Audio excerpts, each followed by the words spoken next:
Assalamualaikum warahmatullahi wabarakatuh.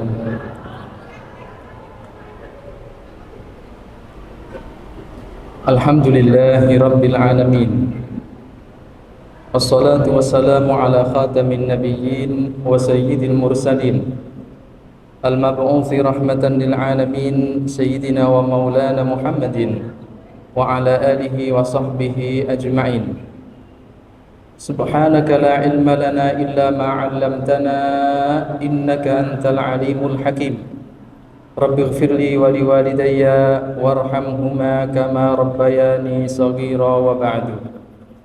Jamaah salat zuhur yang dimuliakan Allah Subhanahu wa taala, menggantikan Ustadz Ghafar yang sedang berhalangan hadir karena kurang enak badan. Izinkan kami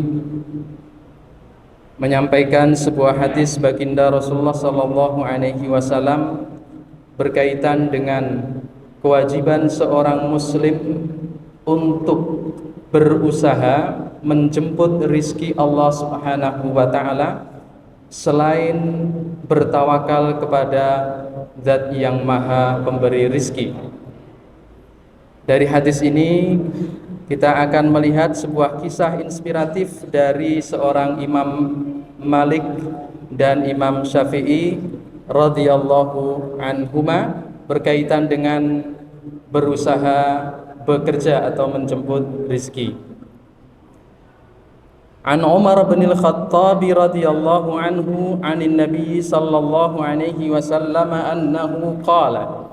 Diriwayatkan dari Sayyiduna Umar bin Khattab radhiyallahu anhu, baginda Nabi Muhammad sallallahu alaihi wasallam bersabda, "Lau annakum kuntum tawakkaluna 'ala Allahi haqqa tawakkulihi la razaqakum kama yarzuqut tayra taghdu khimasan wa taruhu bitanan."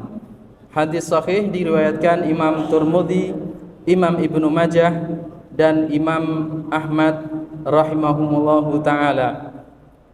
Seandainya kalian benar-benar bertawakal kepada Allah, niscaya Allah akan memberikan rizki kepada kalian sebagaimana yang diberikan kepada setiap burung yang setiap pagi keluar dari sarangnya dalam keadaan kelaparan, lalu pulang di sore hari dalam keadaan kekenyangan.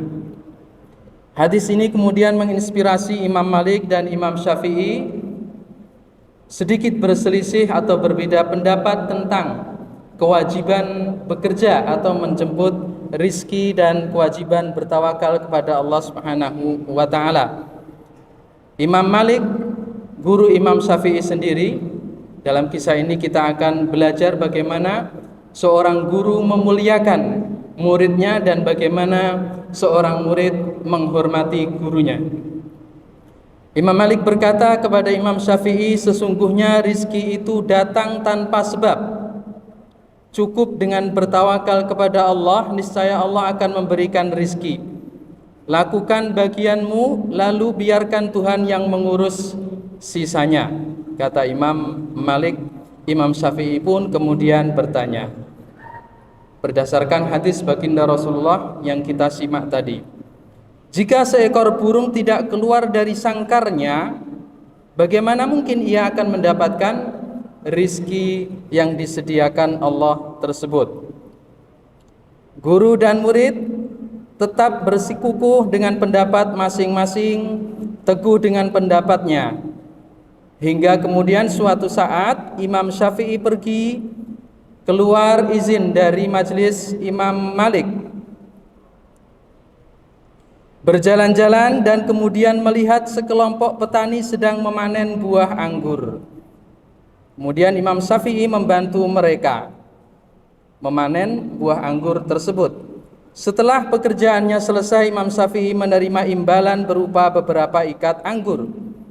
Imam Syafi'i senang bukan mainnya karena pendapat yang selama ini ia pegang tentang rizki benar-benar terbukti harus diusahakan.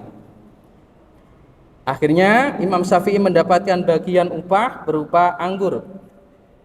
Kemudian Imam Syafi'i dengan sekonyong-konyong, dengan wajah penuh kebahagiaan ingin menyampaikan kabar itu kepada gurunya Imam Malik untuk memperkuat pendapatnya di hadapan sang guru.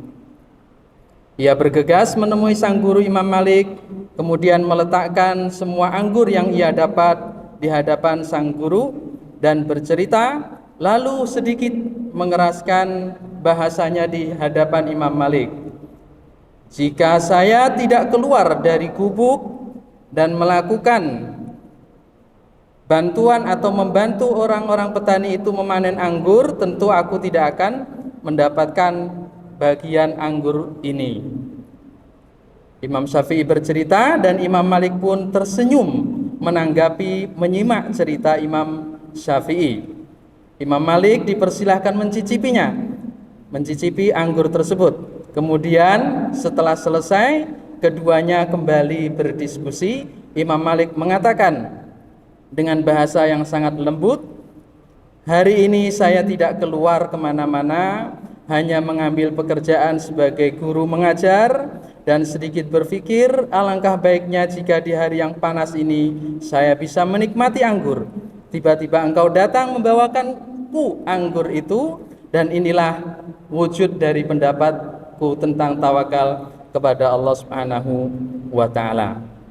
Imam Syafi'i sempat tertegun dengan apa yang disampaikan sang guru, namun tetap sang guru memuliakan, menghargai pendapat Imam Syafi'i, dan Imam Syafi'i tentu menghormati pendapat Imam Malik radhiyallahu anhuma wa an ulama'ina wa an sahabati Rasulillah sallallahu alaihi wasallam. Wassalamualaikum warahmatullahi wabarakatuh.